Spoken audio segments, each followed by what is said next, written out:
So I want to start out with a question. What is the definition of creativity? I bet if I asked all of you in this room, we would get so many different answers. The same would be if I asked you the definition of innovation or entrepreneurship. And this is a huge problem, because if you want to teach about these things, if you want to learn them, if you want to practice them, if you want to master them, you need to have a clear set of vocabulary and relationships between these things. I have to tell you, as someone who runs the Stanford Technology Ventures program along with my colleagues, every single week we get questions from people that say, come on, can you really teach creativity? Can you really teach people to be entrepreneurial? And the fact is, of course, you can. But one of the problems is that we don't have a clear set of definitions and a vocabulary that helps us understand what this is. This is in sharp contrast to other disciplines like physics or math or biology. Because in those fields, we have very clearly defined terms and relationships. And those clearly defined terms and relationships then allow us to apply these concepts more broadly, right? The building we're in, drones you might be flying, rocket ships, cars, medical inventions, all of these depend upon some very fundamental principles that then get applied. So I've been thinking about this for a long time. I teach a class called Creativity and Innovation that I've been teaching for almost 15 years. And I realized that we really need a very strong set of definitions and relationships. So I'm going to, right now, introduce you to what I think is a set of ideas and a framework that I hope will be helpful. And so I want you to tell me at the end whether this is a useful construct for you to think about the way we go from inspiration to implementation. So let's start. Let's start with imagination. Imagination, I define, very simply, is the ability to envision things that don't yet exist. Do you guys buy that? Yeah. Okay, right? I can envision someone coming down the aisle with a plate of cookies, or the Stanford band coming in and playing a fight song. Okay, so imagination is the ability to envision things that don't exist. Creativity, then, is applying your imagination to solve a problem. People often confuse or conflate imagination and creativity, but creativity is actually the application of your imagination. So I can envision things, but if I use that ability to solve a problem or address a need, then I'm being creative. Innovation, then, is applying your creativity to come up with a unique solution. So if I invent a peanut butter sandwich, that's creative, but it's not innovative. Innovations are when I push through and come up with things that are actually new to the world. Entrepreneurship, then, is applying our innovation to bring those ideas to life, to bring them to fruition and to the rest of the world. So if you have this set of definitions, which I call the Inventure Cycle, you end up with these 4 pieces of this scaffolding. Now, how come it's a cycle? It's a cycle because entrepreneurship, to be successful, requires you to inspire the imagination of other people. You can't do it alone. So think of this framework as very much like learning how to talk. Babies naturally babble. They apply those sounds to make words, those words to make sentences, and those sentences to make stories. It's the same sort of hierarchy, right? You start with some basic skills that are very natural, like imagination, and then you layer on other things that get you further down the line. So do you buy this? Does that make sense? Okay. Once you have this cycle here, now what you can do is you start parsing it. You can break it apart and look at what has to happen at each one of these steps.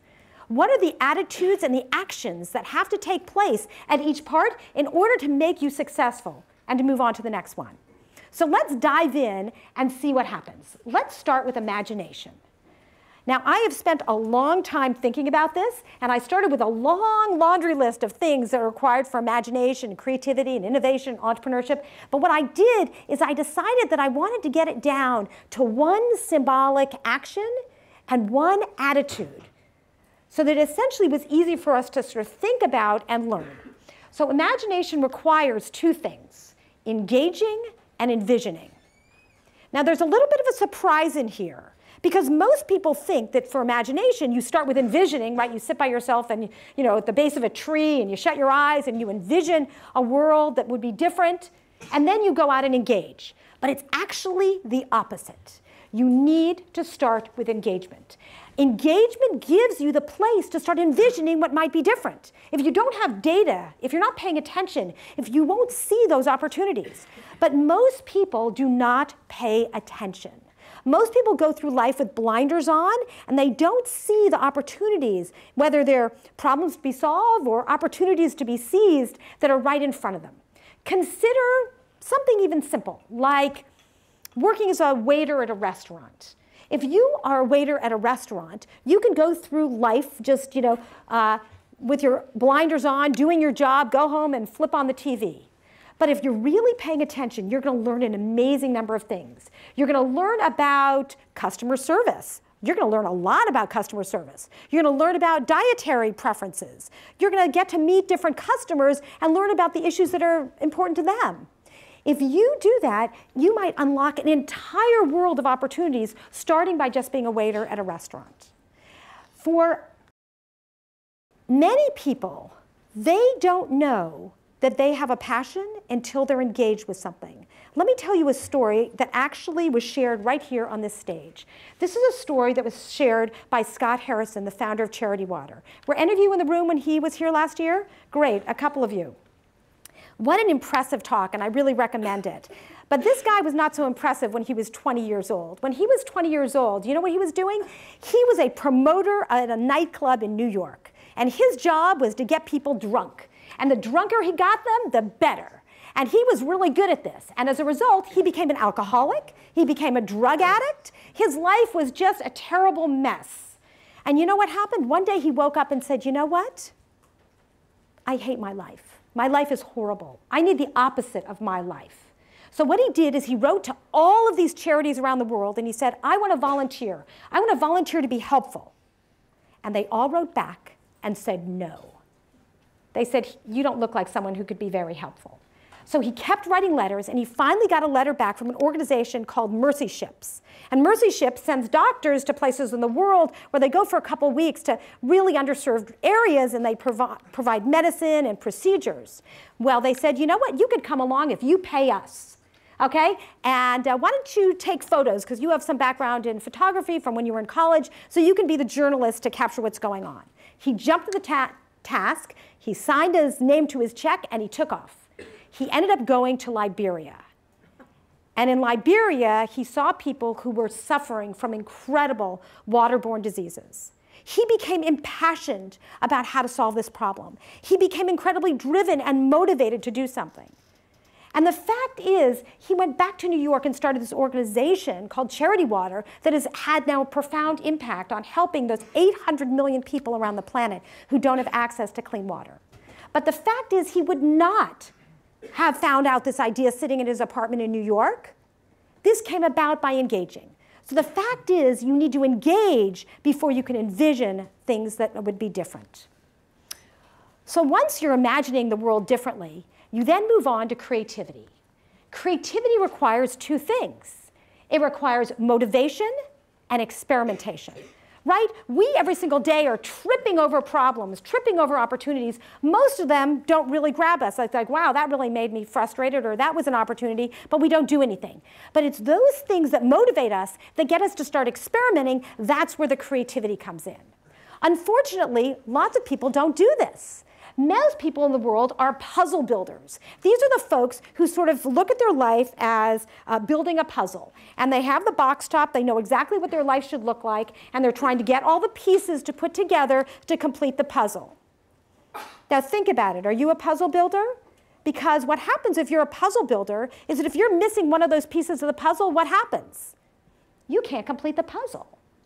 These are the folks who say at work, I'm really sorry, that part is out of stock. I'm really sorry, that person we need is on vacation. They're the ones who say, I can't do that, there's a barrier in front of me.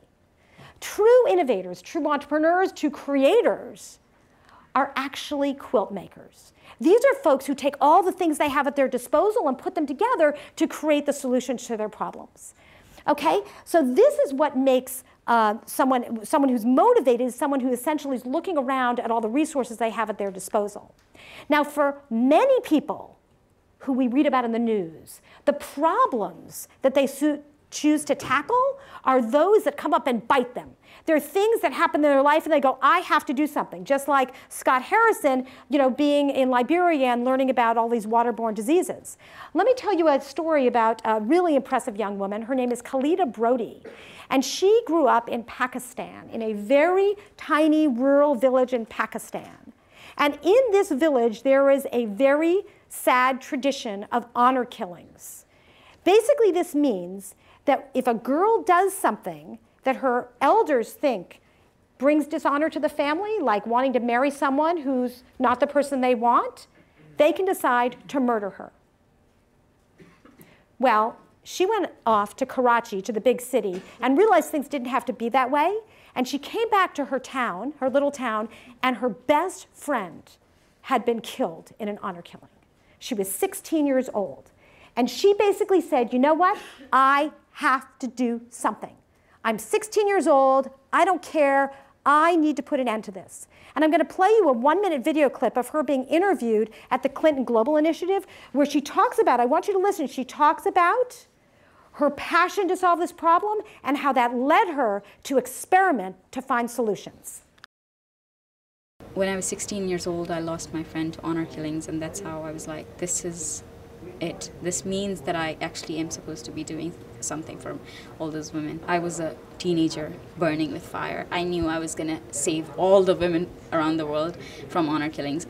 I had no idea what I was thinking about. I had no rationality behind the risks that I was going to face and all that.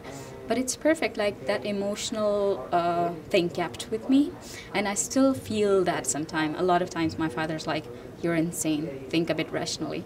But that's powerful, because when leaders start thinking about like we can still achieve things even when there are risks around us, that keeps them going. It's been 8 years and we've gone from one idea to another idea, one idea to another idea. And currently this idea that we are doing by giving income support to women and skill development to them is actually working from 3 years. And I feel like this might go along saving 1 million women in the next 10 years. Impressive. But you know what? You don't need some big, huge global mission to find a motivation and to start experimenting. You can start small. And this is really important. You can start with a very small little problem that's in your environment and start doing some quick, rapid prototyping to see if there's an opportunity there. The bar doesn't have to be so high. Yes, for some people, maybe they need to cure cancer or stop honor killings. But for a lot of us, the problems we see are everyday problems that everybody faces, and we can start prototyping to come up with solutions. This is something that is a hallmark of the things we teach in our classes, and I'm going to show you an example of how this is done. I'm going to show you a video clip that comes from the design firm IDEO. Many of you, I'm sure, have heard of it. It's just down the street, and they're known for their incredible innovations. And one of the groups in IDEO is their toy group. And in their toy group, several years ago, they were coming up with a new iPhone app for kids called Monster Maker. And they decided to see if this was something that was actually going to work. And so they created this prototype. And I want you to look at it very carefully and see how much time it took for them to do this, how much money it costs, how much technology required, and how effective it is in testing this concept. Cue music. So this is possible dance moves for Monster Maker. So music starts, and I'm the player, so I come in and I touch the monster, and he gives me a special dance move. I go and touch again, and he does a different one. And it can go for as long as I want, and he has a few signature moves. And when I've had enough and I'm done dancing, I touch the back button, and it pauses, and the music stops. Monster Maker. Cool! That's all I can. Come on, Seelig. Wow! Okay, so how much time did that take to make? Not very much, maybe a couple hours? How much money did it cost? Not so much, right? How much technology did this require? How effective was it? Great, right? I was giving a talk and there were some little girls in the audience and they came down at the end and they wanted to buy the app. Okay, pretty effective. Okay, so this is what I mean when I talk about motivation experimentation. Bar doesn't have to be so high. It might be, but it doesn't have to be. And this is where creativity comes from. These ideas don't necessarily have to be new to the world, but they're certainly new to you. But what happens if you want to come up with breakthrough ideas, real innovations? This requires focus and reframing. Now, focus. What is focus? Focus is about a real deep commitment. Because once you've done your little experimenting to see if it might work, now you have to dive in and say, I'm going to learn everything about this. I'm going to focus my time and attention. And this is when you start reframing. Reframing is when you start looking at the problem from all different angles. And this is what I spend most of my time in my class on creativity doing, is teaching students how to do this. Okay, let's look at this. What does reframing mean? This is a problem that has one right answer. But if you end up taking the same math concept and asking it this way, you now have an infinite number of solutions. So wasn't that amazing? You went from one answer to an infinite number of answers. The way you ask the question is profound. The question you ask is the frame into which the answers will fall. Let me demonstrate this. I'm going to guess in a room this big, somebody has a birthday today. Does someone have a birthday today? Anyone? How about this week? Someone has a birthday this week. Who would let me? Somebody. Okay, what's your name? Morgan. What's that? Morgan. Okay, so all of us here could plan a big birthday party for Morgan. Would that be a good idea? Great, everyone thinks, okay, Morgan, we're all planning a birthday party. If we change one word in that prompt, to instead of planning a birthday party, we're going to plan a birthday celebration. What happened to the set of solutions? What happened? It completely expanded. What if we said, we're going to find the best way to mark Morgan's birthday? Maybe she wants a statue on the quad. Okay?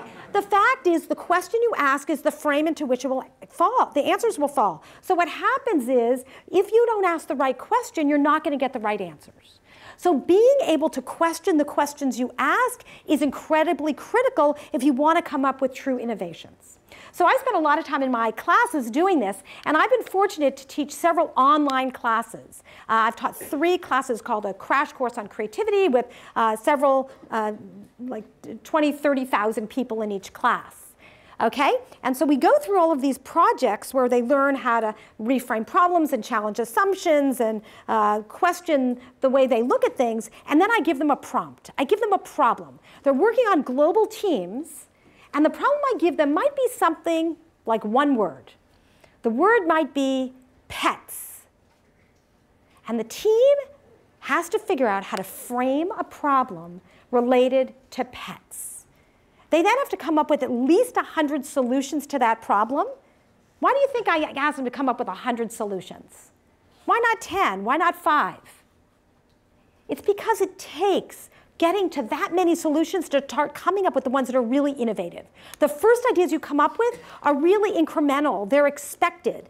They're obvious. The next wave of solutions start getting more interesting. The next wave more interesting. In fact, often I have the students come up with the craziest ideas, the stupidest ideas, in fact, even ways to make the problem worse, as ways to unlock new ways of looking at this challenge. After that, they have to pick at least one idea to prototype, and then they have to make a video to share their ideas. Let me share one of these videos with you to give you a sample of how this might work, how you reframe the problem and come up with really innovative solutions.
great. So that is an example of innovation by reframing problems, challenging assumptions, and looking things in brand new ways. So then we get to entrepreneurship. Entrepreneurship requires two things. It requires persistence and inspiring others. Now, what is persistence? Persistence is essentially grit. It's those people who basically will walk through walls to get things done. It's amazing how important this is because starting a company is incredibly hard. In fact, it doesn't have to be a company. Starting anything is incredibly hard. Starting a rock band, right? Starting a trip around the world. Starting anything is really hard. And getting it going and keeping it alive. You know, it's interesting, this morning I was at a offsite at a company with some of our students, and the founders of the company were telling their story, and everyone was sitting on the edge of their chair because the company was having near-death experiences just about every week. And it is amazing how much grit they needed to make it through all of those hurdles. So you need this persistence and grit, which is very much tied to motivation. Remember, we had motivation in the creativity piece? And the thing is that motivation and the creativity ends up sort of spinning around and affecting your persistence here. But that's only one piece, because it's also critical that you inspire other people to join you. You cannot bring ideas to life by yourself. It's about getting people to join your team, getting people to invest in your ideas, getting people to use their products. I mean, even if you're artists, getting people to come to the play you put on or to look at your artwork in a museum. This requires incredible ability to inspire others. Now, we spend a lot of time teaching our students how to do this. On one side of campus, it might be called giving a pitch. On another side of campus, it might be called storytelling. But in all, it's about inspiring other people. So I wanted to give you an example of how this might be done. And I decided to use an example from our Global Innovation Tournament. Now, we, for many years, ran a big global competition, which was the Global Innovation Tournament, where we would give a challenge every year to students around the world. And the challenge would be quite simple. We would give them a simple object like a handful of rubber bands or Post-it notes or water bottles. And they needed to create as much value as possible, value measured any way they wanted, starting with this very simple object. And the core of the assignment was to look at things, the world is opportunity rich, and to see how they could reframe and look at this very simple thing in a new way. And of course, they then had to tell the story and inspire other people. So this is an example that came from one of the teams here at Stanford who was doing the project with rubber bands. And you'll see that the project they came up with was quite simple, but their storytelling is brilliant. Tired of bikes gobbling up your laces? Troublesome doorways? Loose laces caught in vicious vacuums? Constantly fighting your garbage disposal for your shoes? Being hounded at school by shoe bandits? You need shoe bands! With our revolutionary technology, you'll never worry about shoelaces getting untied again. Shoe bands will make you more stylish, lose 10 pounds instantly, and will save baby penguins from global warming. Everybody loves them! 50 years of R&D utilizing Six Sigma, lean production, and other buzzword processes went into the development of shoe bands. Procured from pencil erasers, our rubber is vulcanized twice to remove bad karma. Here's what our customers have to say. As an athlete, I need my shoes to stay on. Velcro provides some security, but to really get the job done, I use my shoe bands. Recently, one of our customers wrote in to tell us about an experience where her shoe bands saved her life.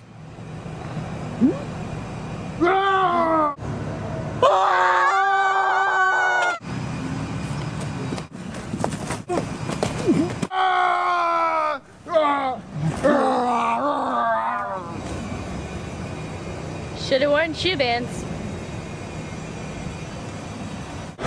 Ever since I started using shoe bands, I jacked up my bench press by 50 pounds. Sometimes I have double band. Sometimes I have double banded. Hello, I'm the founder of Shoe Bands Incorporated. But not only am I the CEO, I'm also an avid and dedicated customer. Through this exclusive TV offer, receive not 2, but 3 packs of shoe bands for just 5 easy payments of $19.99. But wait, call in the next 60 seconds and we'll slash a payment and send you a llama. That's right, a llama. Order today. Excludes shipping and handling. Taxes may vary. Consult your physician before handling llama. Okay. Pretty cool. Right? Great story. They told you about how your world looks now and how bleak it is, and then they paint a picture of how different your world will be once you have shoe bands. Makes you want to invest, right? So now we have this entire Inventure Cycle. And I came up with the name Inventure Cycle because I realized there wasn't a word that captured that entire process from going from inspiration to invention and to bringing these ideas to the world. One thing that's important to note is that every organization needs to have people in all of these roles. Not every person needs to do all of this, but you need those people who are the imaginers, who come up with the big ideas. You need the people who are the creators, who know how to solve the everyday problems. You need the innovators, who really need to break through and come up with really bold, brand new ideas. And you need the entrepreneurs, the ones who know how to scale and get it out. Now, there are many people who will never be in this sort of inner circle of doing this, but they're waiting to be inspired by you. They're waiting for you to have the idea and to hand it to them, and they go, wow, that inspires my imagination. And this is why you end up with then circle upon circle among circle of innovation and entrepreneurship. This is why this is such a powerful tool in our society, is because creativity, innovation, and entrepreneurship, it's a virtuous cycle that leads to more innovation and more entrepreneurship. And really, we can all be change makers using these tools. So my goal with this framework is to try to explain what I think is the process, and I hope this is useful to you, of thinking about the process of going from initial inspiration, from imagination, creativity, innovation, and entrepreneurship. And the idea is that once you have these definitions, once you have these relationships, once you then know the attitudes and actions that have to take place at each step, you're then empowered to know where you are and how do you get to the next step. And the hope is that once you master this, you are now prepared to get ideas out of your head and into the world. Thank you.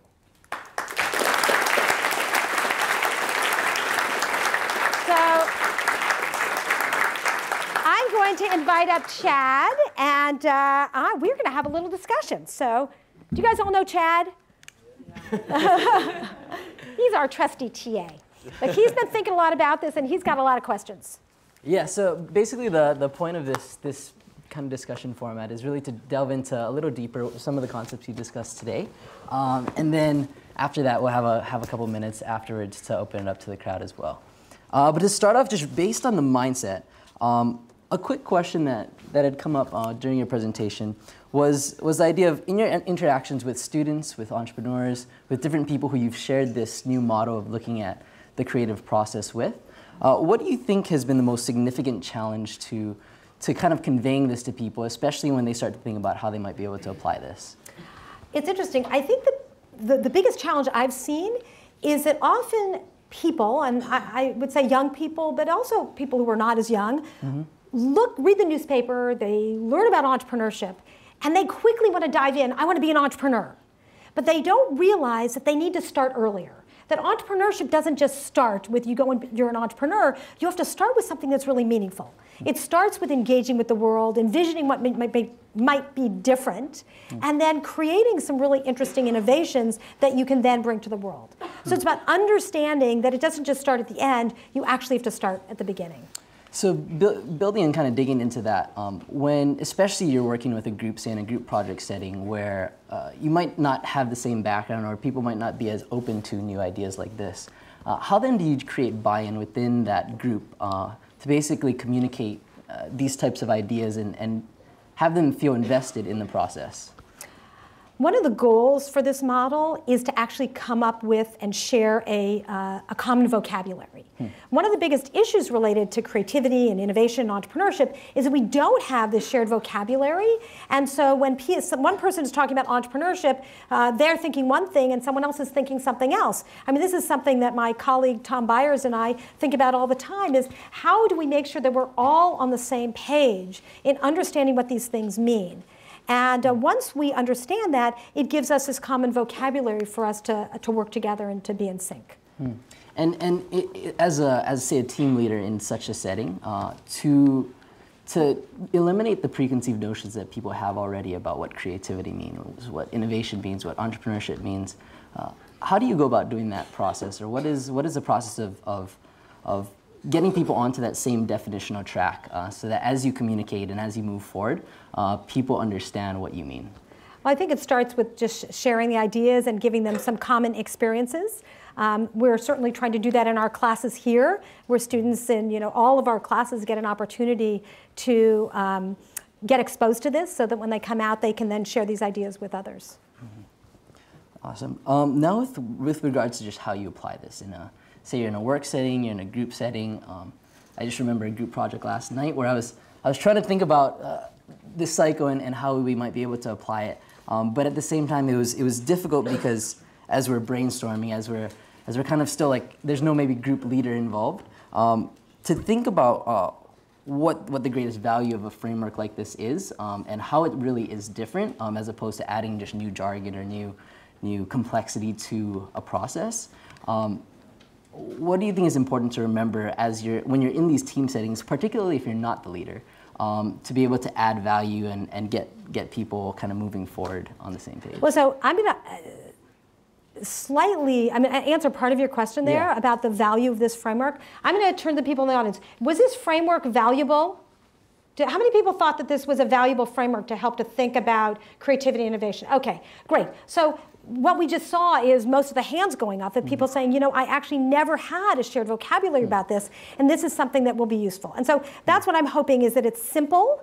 If you look at a lot of other definitions of these words, they're so complicated and convoluted, and you don't even sort of read them and your eyes glaze over, but coming up with something that's really clean, really crisp, and also shows the relationship between these concepts. That's what I'm hoping is important and will be valuable. Awesome. Awesome. So kind of shifting gears a little now, just thinking as students, and we have a bunch of student members, community members here today. If you think back to when you were reflecting about writing your book, What I Wish I Knew When I Was 20, or just through your life experiences, thinking about entrepreneurship, thinking about how you create value in the world in any way. If you were in our shoes again, here at Stanford, undergrad, what advice would you give yourself? Oh, what advice? Well, I think about that a lot. The biggest piece of advice I would give is you are the customer. You spend a lot of time trying to get into school and pleasing your teachers and pleasing the admissions office. But once you get in, guess what? You're now the customer. And you get to craft your own experience when you come to Stanford.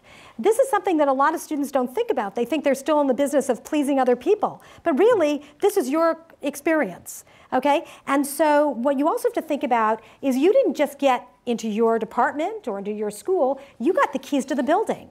That's true in any job you get. In any job, you are not getting that job, you're getting the keys to the building. And once you get in, you can start engaging, and you can start envisioning, and you can start creating, and you can start being innovative, and you can start doing amazing things. And if you look around and talk to people who've been very successful, that's what they've done. They've never looked at the job they have as just the job that's on their business card. They basically see the opportunities that are much broader. And I encourage you to do that at Stanford as well. So given, especially at a place like Stanford, where you are given these keys to so many different types of opportunities, and we're exposed to so many different things, how do you decide what to focus on, or how do you maintain that sense of what's important, and where to be creative, or where you want to add value, especially when there are so many choices and so many keys that we can possibly kind of use? Yeah, one of the things I see is often an issue is young people, students who have so many opportunities taking on too many things. And the thing to keep in mind is you can do it all, just not at the same time. And to really, this goes to the focus question. Picking the few things that you're really going to focus on and dive in. If you decide at some point not to do it, you can go on to something else. But to really be focused on a few things where you're going to really make a big contribution, as opposed to trying to do just everything and doing a mediocre job. Awesome. And so another question kind of on the life lesson kind of track is, especially given your varied background, varied experiences, having been in companies, having started companies, writing books, and really reflecting a lot upon what you've noticed in everyday life. And then now as a professor, in the different people you've interacted with and the different experiences you've had, how do you think your perspective, or what do you think has been the most significant change in your perspective since you were in college that you think has made an impact on the way that you interact with people, or the way you understand what value you want to contribute back to the world? It's such an interesting question. When you asked how different I am than I was before, a tremendous amount has to do with confidence and realizing that you have permission to do things. We so often as young people feel that there's a lot of rules that we need to follow, but most rules are just recommendations. And you need to look at the world as a place where, most of the things that people tell you to do are things to make it easy for them, not to make it easy for you. Okay? And for you to figure out where you want to go and how you're going to get there, think about the patchwork quilt as opposed to the puzzle. Yeah. That if your life is a patchwork quilt, you can pull all sorts of resources together to get what you're trying to accomplish. One of my colleagues said the other day, I thought it was a brilliant concept, was that if you ask permission, you're just transferring the risk to somebody else. Think about that, right? If I ask you permission to do something, and I'm the one who's actually ultimately responsible for delivering it, and you're not, you're much more likely to say no because you don't have the the responsibility. You might have the authority. So it's much better to, this is the old, beg for forgiveness instead of asking for permission. Do a prototype. Get some data, whether something's going to work, and then present it to people who might have to give buy-in. And once you actually have the data that shows that it's going to work, they're much more likely to give a thumbs up than if you go with a blank sheet and say, hey, I want to do this, and it looks pretty risky. That's really good. What I like particularly about that is, I just think back to my own experience, and I often struggle with the idea of having that bias towards action and having the confidence to try out these ideas in, like you said, kind of a prototyping or prototyping way. Where do you think that confidence is grounded in, or where is that foundation, though? As a student, where should we be looking for that, or what should we be doing to make sure that we feel that sense of confidence to be able to take those risks and not be afraid? So one of the things that's so fabulous about being a student is that this is a pretty risk-free environment. It's an environment where you can do things in a pretty safe place and without really dire consequences.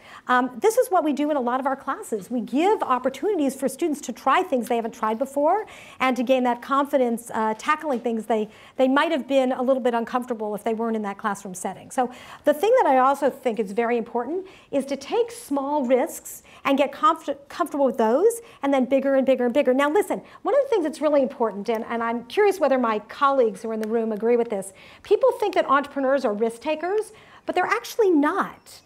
They're trying to squeeze the risk out of the things. They're trying to get the best team. They're trying to get the best group to fund them. They're trying to get the best product. They're not trying to take a risk. They don't want to fail. They want to essentially do something that's really bold. So instead of thinking of yourself as a risk taker, think of yourself as a big thinker who's got some big ideas, and then you actually have to gather all the resources to make that happen.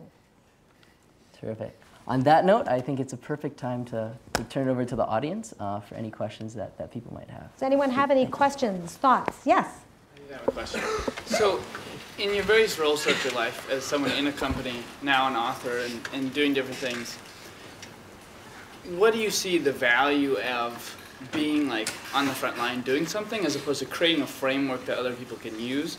And maybe if you frame it in the sense of impact, something you're passionate about when you're trying to achieve the impact that you want, creating a framework is a little bit more removed, but it's something that can multiply your effort because other people can use it. Can you just say a little bit about the pros and cons as opposed to being in the company doing this, as opposed to creating this framework for other people to use? So it's an interesting question. I think you can be entrepreneurial in lots of different ways. You can be entrepreneurial in a venture. You can be entrepreneurial as an educator. You certainly can be entrepreneurial if you're starting a company. And my colleagues and I see ourselves as entrepreneurial educators who are really trying to come up with innovations that affect the way we teach.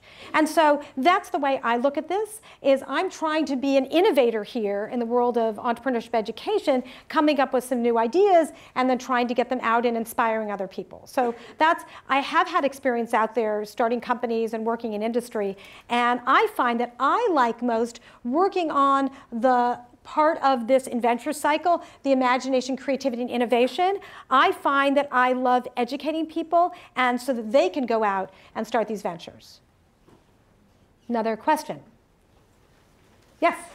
Could you describe how this cycle applied to one of the startups you worked with and like what challenges you might have faced at each step or like something particular about it? I know I've had a couple experiences that stick out in my mind. I just want to. So, okay, so I want to ask you a question and then I'll tell you a story. Yeah. When you look at this, does this map to your experience as an entrepreneur? Yeah, it definitely does. It definitely, I think it highlights some of the places where I might have taken missteps, or I might have skipped steps, or tried to do step a different Great. way. So what's your name? So Patrick just said, he asked me to tell a story about how this whole thing would fit together, and he said this is maps to how his experiences and also highlight some of the places where he might have missed some steps. So let me tell you a story. I'm not going to tell you a personal one, but I'm going to tell you an example from one of our other speakers here, Sal Khan. You guys know Sal Khan and the Khan Academy? I was fortunate enough to chat with him about the Inventure Cycle, and he was really excited about it because he said this is, and I've talked to many entrepreneurs as well. Think of his story. He started out, he was in finance. His life was really nice. He didn't have anything to worry about, but he started then helping his young cousin who was struggling in math. He was now engaged, right? He was engaged. Let's see if I can pull this up. Oh, that's not going to work there. Okay. Okay, he was now engaged, okay? He started envisioning then ways that he could influence her and influence other people's learning of these complex math concepts. So he was now motivated to help her, and he started experimenting. He then started pushing the limits and started innovating and launched the Khan Academy site. And then he started sharing it and getting out in the world, and that's where he then needed persistence in inspiring other people. So this story maps very, very well to most people you talk to who have actually started entrepreneurial ventures. It starts with being engaged, envisioning something would be different, starting to experiment based on their motivation, and then pushing to innovations that they then push out to the world. Another question, yes? One of the books you wrote was about things you wish you would have known when you were 20. Yeah. Can you state one or two of the things? Okay, so you think are the most important things? Great. Okay. So the question was, I wrote this book called What I Wish I Knew When I Was 20. What were some of those things? I'll tell you a couple of them. One of them was to make your own luck. When I was a kid, my father used to tell me all the time, the harder I work, the luckier I get. And I thought that was really great advice. And I realized as I got older that that was only one way to make yourself lucky, was hard work, that there are tons of other things you do to make yourself lucky. For example, a colleague of mine who works in Chile, he tells his students that in every room there's $1 million waiting for you. It's up to you to find it. And that $1 million is a metaphor. It's not real $1 million. It's a metaphor for interesting opportunities. Look around this room. The people who are here are amazing. If you're not meeting new people, if you're not engaged every day, if you're not paying attention, you're missing opportunities. So you make your own luck by being fully engaged, doing things that are outside of your comfort zone, building your portfolio of interests, and then you can start connecting, combining them, and really making amazing things happen. So that's one, making your own luck. The other, as I mentioned before, is that most rules are just recommendations. And a third one, which I mentioned, and a third one is about failure. In the book, I talk about the fact that I have my students write failure resumes. their biggest screw-ups, personal, professional, and academic. And you might ask why they do that. Well, you know what? If you're not failing sometimes, you're not taking enough risks. You're not getting out of your comfort zone. But it's really important to mine those failures for learning. And so by writing a failure resume, it's not just your failures, but what you've learned from each of them. And in fact, I put my own failure resume in the book. I realized that if I was going to talk about it, I needed to share an example, and whose else was I going to put in than my own?